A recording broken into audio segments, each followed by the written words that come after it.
Panoorin nyo ang kwentong ito hanggang dulo, malalaman nyo kung ano ang sikreto niya. Nag-aaral siya sa sikat na paaralan. Humahanga siya sa lalaking ito. Gumawa siya ng paraan para siya ay mapansin nito.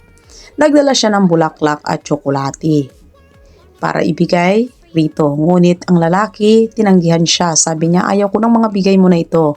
Hindi ikaw ang tipong babaeng gusto ko, napakataba mo.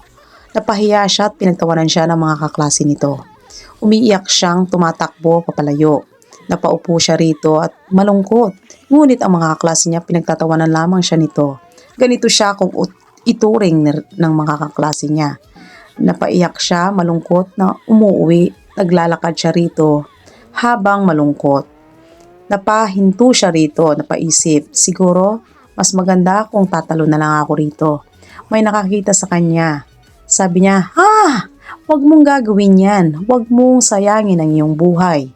Iligtas siya nito. Ayaw ko nang mabuhay. Pinagtatawanan lang ako ng mga nasa paligid ko. Napakataba ko raw.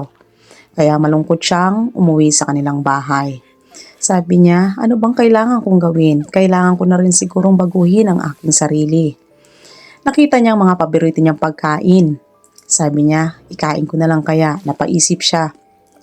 Ayaw ko nang kainin to, kailangan ko nang baguhin ang aking sarili. Kaya ginawa niya, tinapon niya ang mga paborito niyang pagkain.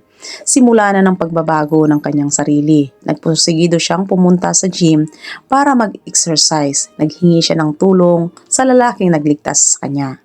Sabi niya, tulungan mo ako. Gusto kong pumayat. Sige, tutulungan kita para magbago ang iyong sarili. Araw-araw silang magkasama. Inaalalayan siya nito. Ganito ang banding nila sa araw-araw. Paalam, bukas na naman. Pero ang lalaki, hindi nagsawang tulungan siya para mabago niya ang kanyang sarili. Nakikita sila sa paaralan araw-araw. Ito ang mga kaklase niya, pinagtatawanan siya. Sabi niya, ayan lang ang kakainin mo. Naku, hindi yan masarap. Kainin mo ito ang mga paborito mo, di ba? Kaya bibigyan kita.